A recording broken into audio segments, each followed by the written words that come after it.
On the 3rd of December, 1872, in London, on Great Russell Street, in the rooms of the Society of Biblical Archaeology, a young man of 32 stands before a hall packed with scholars, clergymen, and journalists. His name is George Smith. He has no university degree. He is a former engraver who 7 years earlier took a job as an assistant in the Assyrian antiquities department of the British Museum and taught himself cuneiform in his spare time, working from the tablets he was cleaning and cataloging. And he is about to read aloud a text that will overturn the history of Western civilization. In his hands is a translation of a clay tablet, a small palm-sized piece of baked clay from the ruins of the library of Ashurbanipal in Nineveh, brought to London 20 years earlier by Henry Layard and his assistant Hormuzd Rassam. The tablet had sat in the basement of the British Museum all those years, until Smith, one of a handful of people on Earth who could read Akkadian cuneiform, picked it up and read it. On it was the story of a man whom the gods had warned of a coming flood. He builds a ship. He takes aboard his family and animals. The flood comes. The waters stand for days. The ship comes to rest on a mountain. The man sends out birds, a dove, a swallow, a raven, to check whether dry land has appeared. The raven does not return. The waters recede. The man steps onto the earth and makes a sacrifice to the gods. The text gave the dimensions of the ship: length equal to width, square in plan, 6 decks, walls 10 nindans high, roughly 60 meters, 9 internal compartments, coated in bitumen inside and out. The text listed the quantity of bitumen in units that can be converted into modern measures. These were not abstract, a great deal. These were specific building specifications. The hall fell silent, because every person in that room recognized the story. It was the story of Noah, the Ark, the flood, the dove, Mount Ararat, the book of Genesis, chapter 6. But the tablet Smith was holding had been written 1,000 years before the book of Genesis was composed, and the name on it was not Noah. To understand the scale of what happened that day, we need to go back 20 years, to Layard's excavations. We have already spoken about the library of Ashurbanipal. Around 30,000 tablets found at the mound of Kuyunjik in Nineveh in the late 1840s. Layard and Rassam packed them into crates and shipped them to London. Most of them ended up in the basement of the British Museum, unsorted, uncleaned, untranslated, simply because the number of people capable of reading them could be counted on the fingers of one hand. George Smith was one of those fingers, and he was not working as an academic researcher with a grant. He was working as an assistant keeper on a modest salary, cleaning tablets and compiling an inventory. But he read every fragment that passed through his hands. In early 1872, he picked up a tablet with the catalog number K3375. It was one of many, unremarkable to look at. But when Smith began to read, he realized he was looking at a flood story. Not the biblical one, a different one, an older one, with details absent from the Bible, but with an overall structure that matched so precisely it could not be coincidence. According to the testimony of his colleagues, at the moment Smith understood what he was reading, he leapt up from his desk and began pacing the room, pulling off his clothes in excitement. This is not an anecdote. It is recorded in the memoirs of his contemporaries. He presented his translation to the Society of Biblical Archaeology on the 3rd of December, 1872. The Prime Minister of Great Britain, William Gladstone, was in the audience. The reaction was immediate. The newspaper The Daily Telegraph offered 1,000 guineas, a huge sum for the time, to fund an expedition by Smith to Nineveh to find the missing fragments of the tablet. And Smith went and found them. In May of 1873, in the middle of the excavation at Kuyunjik, among tons of collapsed earth, he pulled from the ground a small clay fragment with the missing lines. The probability of this, finding a specific shard of a specific tablet in the ruins of a palace covering tens of thousands of square meters, is mathematically negligible. But Smith knew what he was looking for, and he found it. The tablet he had read turned out to be Tablet 11 of the Epic of Gilgamesh, the largest literary work of ancient Mesopotamia. The flood in it is an episode, not the whole story. The hero Gilgamesh is searching for immortality, finds the only man who survived the flood, and the man tells him his story. In the Akkadian text, the man's name is Utnapishtim. Utnapishtim is not Noah. He is an earlier character, telling the same story 1,000 years before it was written down in the Jewish tradition. Think about what that means. The most famous story in Western civilization, the story of Noah's flood, on which the entire Christian and Jewish chronology of antiquity is built, turned out to be a retelling. A retelling of an older text, written in a language that was already dead by the time the Bible was composed. But the Gilgamesh tablet is not the oldest version. It is not even the second oldest. Let us walk through the chronology. The earliest known flood text is Sumerian. It survives on a tablet from the city of Nippur, kept at the University of Pennsylvania Museum in Philadelphia. Catalog number CBS 10673. The text is fragmentary, roughly a third survives. It dates to approximately 1740 before the Common Era. The hero of the Sumerian flood is called Ziusudra. We have encountered this name before. He is the last antediluvian king from the Sumerian king list, the son of Ubar-Tutu of Shuruppak. The same man to whom, in the __quote_1__, his father passes down practical rules for living before the flood destroys the old world. In the Sumerian version, Ziusudra receives warning of the flood from the god Enki. Enki does not speak to him directly. By order of the Council of Gods, he is forbidden to warn humans. Instead, Enki speaks to a wall. He stands on the other side of the wall behind which Ziusudra is sitting and addresses his warning to the wall. Ziusudra overhears. Pause on this for a moment, because the wall motif is not a decorative detail. It is a key to understanding how the Sumerian pantheon worked. The gods in Sumerian texts are not omnipotent. They are bound by the decisions of their own council. When the Council of Gods decides to destroy humanity, Enki cannot violate the decision. He is himself part of the council, but he can find a loophole. He can speak not to the man, but to the wall. Technically, he has not broken the rule. In practice, he is warned. This kind of legal trickery is familiar to anyone who works with contracts. The council passed a resolution. One member found a way around it without violating the letter. This is not a religious metaphor. It is a description of a bureaucratic maneuver, and it is described 1,700 years before the book of Genesis. In the Bible, the wall motif is absent. God speaks to Noah directly, because in a monotheistic system, there is no council of gods, no prohibition, no need for a loophole. God decides and warns. It is theologically cleaner. But the Sumerian version is messier, more complex, and closer to how decisions are actually made in systems with distributed authority. This detail, a god speaking to a wall so as not to formally break a prohibition, is repeated in every subsequent version of the flood. In the Akkadian Atrahasis, in the Gilgamesh tablet, 1,000 years later in the Jewish tradition, the motif of the formal workaround has disappeared.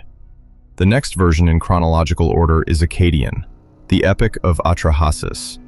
3 large tablets kept in the British Museum.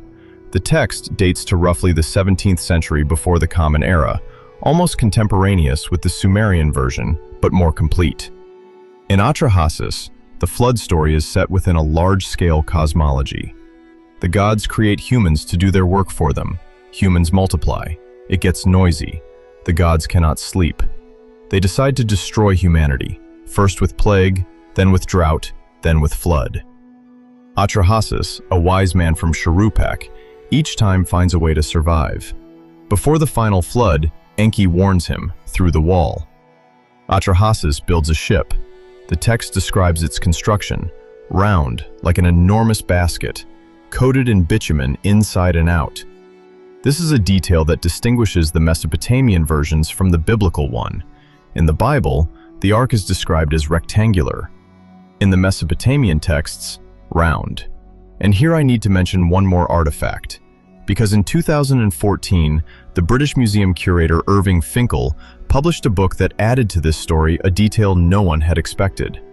Finkel is one of the world's leading specialists in cuneiform. He has worked at the British Museum since 1979. In 2009, a man named Douglas Simmons walked into his office. His father, Leonard Simmons, had served in the Royal Air Force in the Middle East in the 1940s. When the father died, the son found a small clay tablet among his belongings. He brought it to Finkel. Finkel picked up the tablet and began to read. And in his own words, his breath was taken away. Before him was a text describing the construction of the ark, but not the way Gilgamesh or Atrahasis describes it, in more detail, with building specifications, dimensions, materials, the quantity of bitumen, the structure of the frame. It was an engineering blueprint. And, the key detail, the ship in this text was round, as in Atrahasis. Finkel calculated the dimensions and concluded that the vessel described was a giant coracle, a round boat of reeds and bitumen, of the kind still used in the marshes of southern Iraq. In 2014, after the book was published, Finkel and a team of engineers and boat builders from India attempted to build a replica of the ark according to the tablet's specifications. The project was filmed by the BBC. They built a scaled-down model of a coracle from reeds and bitumen, and it floated. Not perfectly, not fast, but it floated. This does not prove that Noah's Ark existed. It proves that the building specifications on the tablet are not a scribe's fantasy. They describe a technically feasible construction. Finkel published the results in a book called, quote, 3. It came out in 2014, published by Hodder and Stoughton. The book describes the tablet, its translation, the construction calculations, and the story of its discovery. And here I want to address you directly. If any of you are interested in cuneiform, Mesopotamian history, or biblical archaeology, Finkel's book, The Ark Before Noah, is in print, has been translated into several languages, and costs less than a restaurant meal. It is one of those rare occasions when a world-class Assyriologist writes a book for the general public, and writes it in a way that is impossible to put down. If after this video you want to go further, start with it. And one more thing. Tablet 11 of the Epic of Gilgamesh, the one Smith read in 1872, is on display at the British Museum. Room 55, the Mesopotamian Gallery. It sits a few meters from the Nineveh planisphere we spoke about previously. 2 artifacts, 2 overturned assumptions about the world, 1 display case. Now let us assemble the full chronology. The Sumerian flood text, tablet from Nippur, University of Pennsylvania Museum, around 1740 before the Common Era. Hero, Ziusudra. The Epic of Atrahasis, 3 tablets, British Museum, around 1740 to 1630 before the Common Era. Hero, Atrahasis. The Simmons Tablet, Engineering Blueprint of the Ark, private collection, published by Finkel, around 1750 before the Common Era. Tablet 11 of the Epic of Gilgamesh, copy from the library of Ashurbanipal. The copy itself, 7th century before the Common Era. The original, presumably the early 2nd millennium before the Common Era. The Flood Hero, Utnapishtim. The fragments of Berosus, 3rd century before the Common Era. A retelling of the same story in Greek. Hero, Xisuthros, the Greek rendering of Ziusudra. The Book of Genesis, final redaction of the Pentateuch. Approximately the 5th century before the Common Era, according to the majority of biblical scholars. Hero, Noah. 6 versions of one story, different names for the hero, different languages, different millennia, one structure. The same details, the ship, the animals, the birds, the mountain, the sacrifice after salvation, and yet each version differs slightly, not by random differences, by systematic ones. The Sumerian is the shortest, the most laconic. Atrahasis adds context. Why the gods destroy humanity, what came before the flood, what came after. Gilgamesh inserts the flood story inside another, larger narrative about the search for immortality. The Bible removes the council of gods, because there is only one God, removes the noise motif, adds a moral reason for the flood, the sins of humanity. Every retelling adapts the story to its own theology and its own audience. This is not plagiarism, it is transmission. The way a recipe is passed down through generations. Every grandmother adds her own touch, removes someone else's, but the foundation stays. And if you want to know what the original recipe looked like, you go to the oldest source. The oldest source is Sumerian. and it sits in the University of Pennsylvania Museum. And in that museum, in addition to the flood tablet, there are also artifacts from the excavations at Ur, the same royal tombs that Leonard Woolley excavated in the late 1920s. The city the Bible calls quote _7 __, the birthplace of Abraham. The city that appears in the Sumerian king list among the post-flood dynasties, which means we are once again arriving at the same set of sources. Each new topic, each new video, leads us to the same shelves in the same museums. Room 55 of the British Museum, the basements of the Penn Museum, the cases of the Ashmolean, the collection of Iraq, the King List, the Flood, Eridu, Shuruppak, Nineveh, the same cities, the same texts, the same shelves in the same museums. One coinciding text is an interesting find. Two is a coincidence. 6 independent versions of the same narrative, written in 3 different languages over 2,000 years, with the same structure, the same set of motifs, the same geographical anchor in southern Mesopotamia. This is no longer literary influence. This is the trace of something that happened. Geologists know that in the late 4th millennium or the early 3rd millennium before the Common Era, catastrophic flooding occurred in the territory of southern Iraq. Leonard Woolley, during his excavations at Ur, discovered a thick layer of clean silt, about 3 meters, separating cultural layers. He called it. Woolley was so convinced of his finding that he cabled London. Later, similar silt layers were discovered at other Sumerian cities, at Kish, at Shuruppak, at Lagash. But, and this is important, the silt layers at different cities belong to different periods. At Ur, the late 4th millennium. At Kish, the early 3rd. At Shuruppak, later still. In other words, these were not one flood, but several, spread across centuries. Modern geologists consider these to have been large-scale but local overflows of the Euphrates, not a planetary catastrophe. But for a civilization located entirely on a low plain between 2 rivers, a local flood the size of southern Iraq is the end of the world. And that end of the world was recorded, passed on, recopied, translated into Akkadian, incorporated into an epic, passed to the Greeks, translated into the Jewish tradition, entered the Bible, became the foundation of a world religion. And the clay tablet on which it was first written down sits in a museum in Philadelphia, accessible to any visitor with a ticket. I do not know what exactly happened in southern Mesopotamia at the end of the 4th millennium before the Common Era. I do not know whether it was one flood or a series of floods. I do not know how accurately the Sumerian scribes recorded the scale of what their ancestors had seen. I know something else. 6 texts, 3 languages, 2 millennia, 1 story. Smith's tablet in room 55 of the British Museum. The flood tablet from Nippur in the Penn Museum. The Simmons tablet published by Finkel in 2014. Finkel's book in print. The geological layer of silt beneath Ur, documented by Woolley in the 1920s.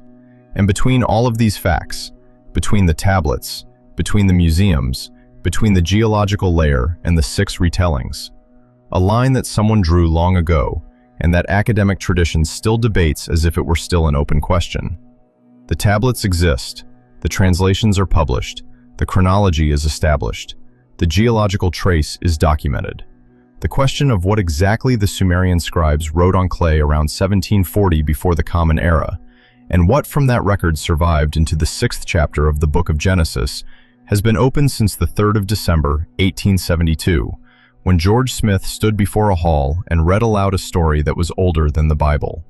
It is open still. Thanks for watching, and if you found this interesting, well, the flood tablet is far from the only Sumerian text that forces a reconsideration of everything we thought we knew about the origins of biblical stories. Maybe I will see you in the next one.